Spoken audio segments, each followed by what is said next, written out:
1816 sampai 1830. Ini diketahui kan Bu, pada rentang waktu dari tahun 1816 sampai 1830 itu ada 3 buah pemerintahan Bu. Yang pertama yaitu ada pada masa pemerintahan Komisaris Jenderal pada tahun 1816 sampai 1819. Yang kedua ada masa periode Van der Capellen pada 1819 sampai 1826.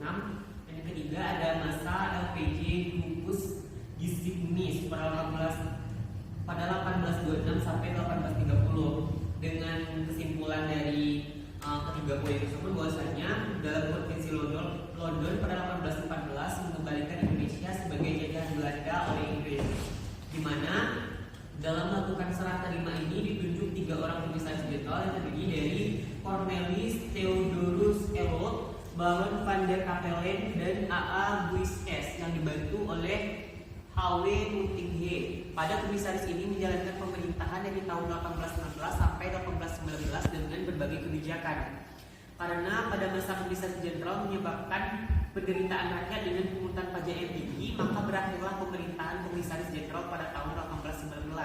Dan sebagai gubernur jenderal Hindia Belanda ditunjuk Baron Van der Capellen 1819 sampai 1826, seorang yang konservatif, dan berakhir pemerintahannya dikarenakan alasan yang sama dengan masa para komisaris jenderal, yaitu selain penderitaan rakyat juga kerugian dari pihak pemerintah Hindia Belanda sendiri. Lalu Van der Capellen digantikan oleh Lupus de Gisignes pada 1826 sampai 1830, yaitu seorang jenderal berpanutan liberal. Sekian, terima kasih Bu. Baiklah, terima kasih kepada Sofian yang sudah menyampaikan kesimpulan dari materi kita minggu kemarin. Apakah masih ada dari yang lain yang ingin menyampaikan tentang apa materi kita minggu kemarin? Ada Bu. Kepada Mary. Jika tidak ada, kita sampaikan saja di sana. Untuk hari ini kita akan membahas tentang politik dan ekonomi Indonesia pada masa Inggris. Di mana minggu kemarin kita sudah membahas tentang politik dan ekonomi Indonesia pada masa Hindia Belanda, dan sekarang kita akan membahas tentang politik dan ekonomi Indonesia pada masa Inggris. Di mana di sini kita akan mempelajari beberapa materi, yaitu tentang awal mula pemerintahan Inggris di Indonesia serta politik dan ekonomi Indonesia pada Inggris, dan yang terakhir berakhirnya pemerintahan Inggris di Indonesia. Jadi dengan Ibu nanti menyampaikan materi tentang politik dan ekonomi pada masa Inggris ini, harapan Ibu kalian bisa mendapatkan hasil yang sempurna dengan analisis kalian masing-masing terhadap materi kita ini. Adapun tujuan pembelajaran kita pada hari ini yaitu kalian ataupun Anda semua mampu memahami politik dan ekonomi Indonesia pada masa Inggris, serta kalian terampil menganalisis materi tersebut untuk mendapatkan kesimpulan yang menarik dan mudah untuk dipahami oleh kalian sendiri. Baiklah, dari materi yang Ibu sampaikan tadi tentang politik dan ekonomi Indonesia pada masa Inggris, apakah dari Anda ada yang ingin menanyakan hal tersebut? Saya Bu, kepada Mary dipersilahkan.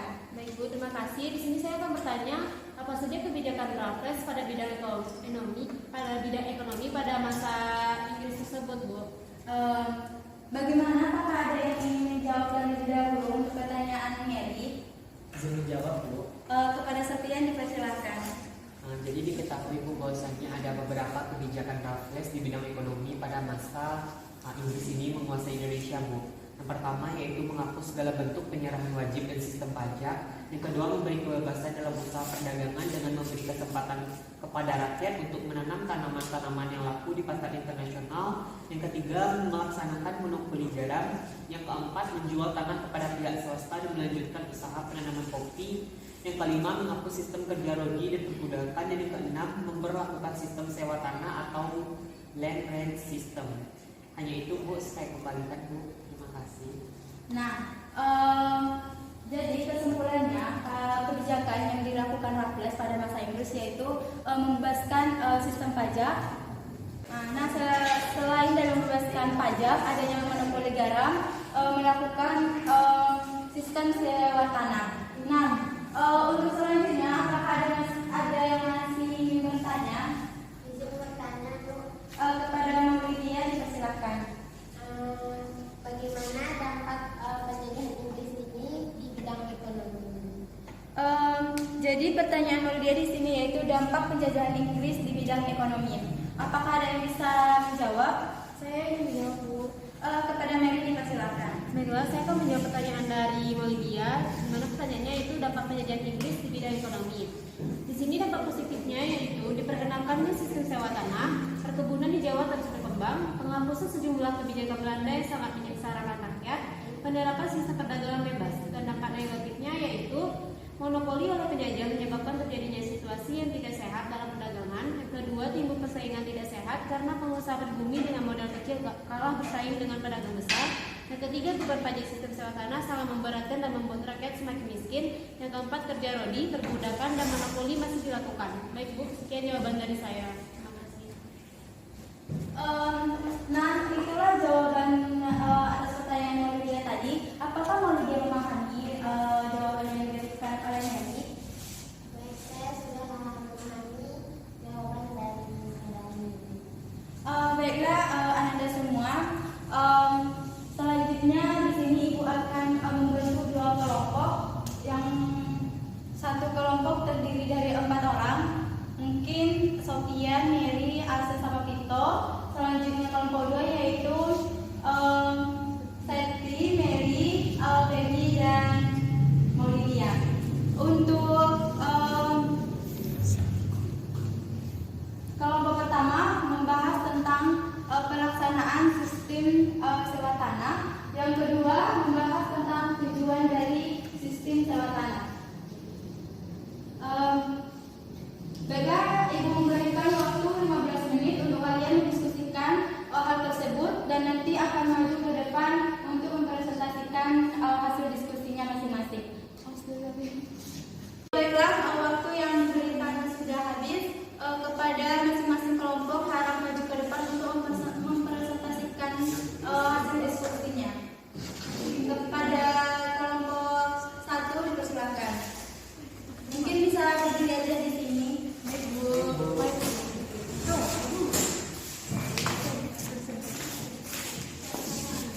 Baik, terima kasih untuk waktunya. Kami dari kelompok 1 akan mempresentasikan tentang yang kami diskusikan di mana pelaksanaan sistem sewa paksa tanah. Dan sebelumnya perkenalkan, saya Yasin Halawa. Saya Sofian. Saya Maria. Di sini kami akan menjelaskan pelaksanaan sistem sewa tanah. Nah, sesuai dengan apa yang telah kami diskusikan, jikalau sewa tanah diperkenalkan di Jawa semasa pemerintahan peralihan Inggris dari 1811 sampai 1816 oleh Gubernur Jenderal Stamford Raffles yang banyak menghimpun gagasan sewa tanah dari sistem pendapatan dan tanah India Inggris. Nah, sewa tanah didasarkan pada pendidikan pokok mengenai hak penguasa sebagai pemilik semua tanah yang ada. Nah, tanah disewakan kepada kepala-kepala desa di seluruh Jawa yang pada gilirannya bertanggung jawab membagi tanah dan memungut sewa tanah tersebut. Nah, sewa ini pada mulanya dapat dibayar dalam bentuk uang atau barang, tetapi dalam perkembangan selanjutnya lebih banyak berupa pembayaran uang. Demikian hasil diskusi kami. Terima kasih. Baik, boleh kembali ke tempat yang masing-masing. Terima kasih, Bu. Mari kita lihat dengan selesainya dipresentasikan materi kita pada hari ini yaitu politik dan ekonomi pada masa Inggris. Berarti materi kita pada minggu ini sudah selesai. Kita lanjutkan minggu yang akan datang. Sebelum berakhir, apakah ada yang mau menyampaikan kesimpulan pembelajaran kita hari ini? Saya Bu, kepada Mary dipersilakan. Kesimpulan materi kita pada hari ini yaitu Inggris mendapatkan Nusantara melalui pemerintah Republik Batak dengan berakhirnya masa pemerintahan Inggris di Indonesia yang ditandai dengan adanya kapitulasi tentang pada tanggal 15 September 1811. Secara langsung dimulainya masa pemerintahan Inggris di Indonesia. Perkembangan kolonialisme Inggris di Indonesia dimulai pada tanggal 18 September 1811 dipimpin oleh Thomas Stamford Raffles. Raffles mengubah sistem pemerintahan yang telah dijalankan oleh Denbes pada sistem ekonomi, yaitu sistem tanah paksa yang diganti menjadi sewa tanah. Kemudian pemerintah Inggris ini berakhir pada tahun 1814 dikarenakan jatuhnya kekuatan Napoleon di Prancis, sehingga dengan itu diadakan perjanjian kembali, yaitu perjanjian London 1814. Ya, Bu, kesimpulannya. Nah, terima kasih kepada Merim. Nah, hari ini kita sudah selesai membahas tentang politik dan ekonomi pada masa Inggris, di mana tadi kita sudah membahas tentang awal mula pemerintahan Inggris dan selanjutnya membahas politik dan ekonomi pada masa Inggris, dan yang terakhir kita sudah membahas tentang berakhirnya pemerintahan Inggris tersebut. Semoga dengan materi yang disampaikan tadi kalian bisa mendapatkan hasil analisis yang